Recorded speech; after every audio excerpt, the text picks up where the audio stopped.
This is your dose of daily market wisdom with Master Trader Nick Santiago. Starting from humble beginnings, Nick has been beating the markets for over 2 decades. He shares with you his take on the profitable trades that will have you moving towards financial freedom in no time at all. To see an in-depth review of his track record and much more, go to inthemoneystocks.com.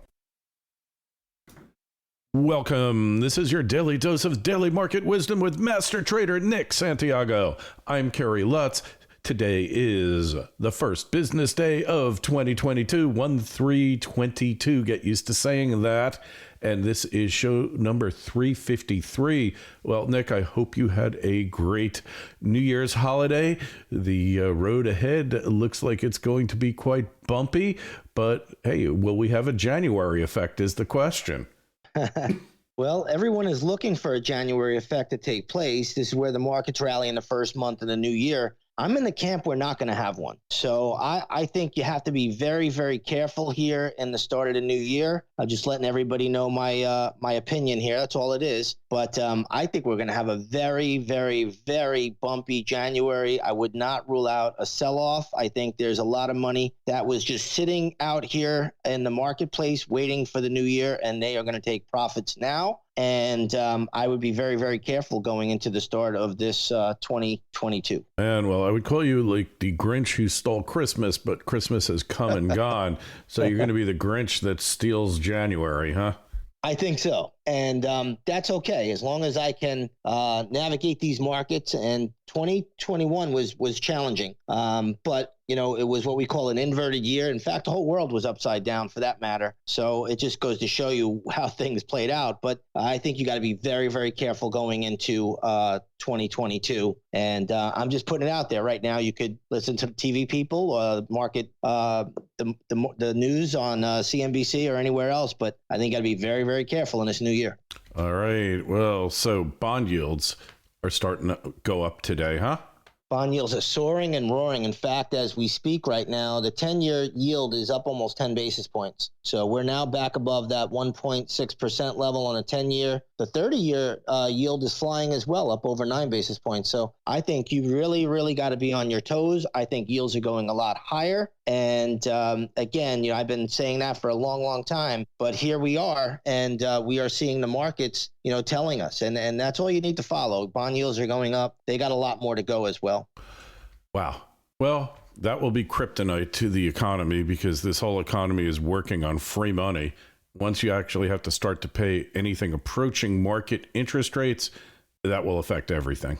That will affect everything. And I think right now, if you are a market participant, you know, you just have to watch the bond market. It tells you so much. It doesn't lie to you. It's just really where we are. And again, I think right now, everybody should be paying attention to the bond market. All right. Well, everyone's forgotten about it because the bond market's just a place where the Fed goes, prints up money and buys whatever is there. It would be like if you went to the supermarket and all the fruit and the vegetables were rotted out, but you had all this money and there was nothing else you could do with it. So you would just buy the rotten fruit and vegetables. And that's what the Fed's doing. That is exactly what the Fed is doing, and they've been doing it for a long time. This is not something they just started. So I think everybody now has to be on their toes. You have to be a bit on guard, and this is the kind of market we're in. And again, the Fed has put themselves in a box, and that's the bottom line. Whenever that has happened in the past, you know, the Fed is being forced to do what they're doing. They're not doing it willingly, as Jay Powell may make it sound like. He has no choice but to try to curb this inflation that has taken place under this current administration. Well, good luck, Jay. Wish you the best for a fool's errand, that's for sure. So gold's getting slammed down today. Dollar's up.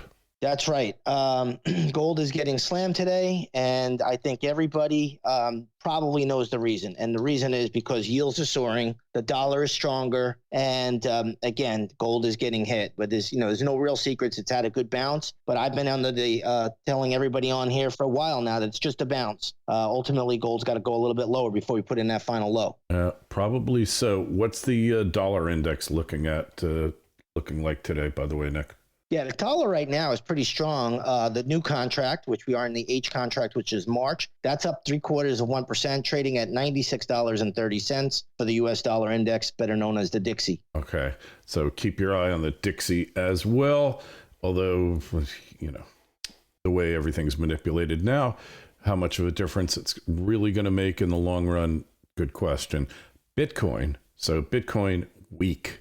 Yeah, Bitcoin, what can you say? We've been talking about that pattern for a while. And if you take a look at it today, it's not getting crushed today, but it's just making that bearish scenario and that bearish pattern on the chart. You got to be careful with this pattern. It suggests lower prices. I think Bitcoin is in the midst of a pretty decent decline. So you want to be very, very careful owning Bitcoin at this stage of the game. Right now, my prediction is it goes down to 35,000, maybe 35,500. That's where it'll find some stability. Yeah, I'm just looking at the chart, though, that double top head and shoulders there that started in October and ended kind of like in November. Yeah, you could just look at the chart pattern and see how it's now consolidating below that daily chart 200 period moving average. I mean, that's all you need to see. That daily chart 200 MA is a really, really good indicator, and we've gone sideways for quite a bit. So we take out 45,000. I think we're going to have a pretty good move down to 35,000. You could skip 40,000. I told everybody that would be the next support level, but I think we'll go right through it. Well, maybe my prediction is true that we're not going to own anything. We're just going to own NFTs. And maybe that's what Klaus Schwab was really talking about. You'll own nothing. You'll just own NFTs and you'll be grateful. Klaus Schwab, you got to really, sometimes when you look at this guy, just looking at him, it makes you laugh. But this is what they're promoting. Maybe NFTs are really what they were after all. Hey, we don't know, but it's a form of owning nothing. So, hey, and you'll be happy you own them, right? Because you'll own nothing, but it'll be worth so much money, Nick.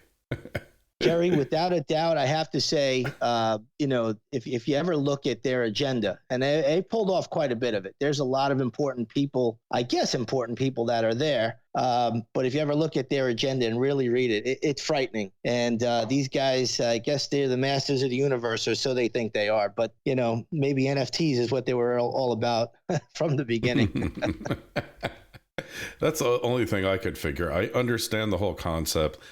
Believe me, when it comes to real estate records, I'm an expert, and I understand the benefit of the blockchain in title and all that. Believe me, I get it. But the idea of owning the digital rights to some digital asset that isn't worth the canvas that it's not painted on, you're owning a Renoir without having to pay for the insurance and the security on it, right? I guess. I mean, it's rather comical to me, but earlier this year, everybody was buying invisible art. They were buying invisible statues. So maybe we're just in the Metaverse right now. I mean, this world, after all, is bizarre and upside down. It's like a Seinfeld episode, right? The bizarro world. But it's rather remarkable that we even have the conversation about a snapshot of something being owned on the blockchain. Well, hey. I can't even picture it, but I guess where there's a will, there's a lawyer, and we'll just have to keep that in mind. So when we have this conversation next year, this time in 2023, market going to be much lower? Well, we'll see where we are. I don't want to go too far out, but I think the first half of this year is really, really volatile. I think the first quarter should be very volatile. In fact, I think January will be very volatile. And then we'll have to just let the charts tell us a little bit more. I hate to forecast too far out. And then somebody says, well, you said the market would be down, and then, we're up a few percent. But I think this is a very, very challenging year. I think everybody should be very, very careful in 2022. Yeah, the only thing that gives me pause for thought, Nick, is that the Federal Reserve acquired a third responsibility. The first one was keep prices stable, doing a great job of that, Powell, keep it up. The second was keep employment at high levels. And the third one, which has evolved over the past 10 years, which is keep the stock market going up.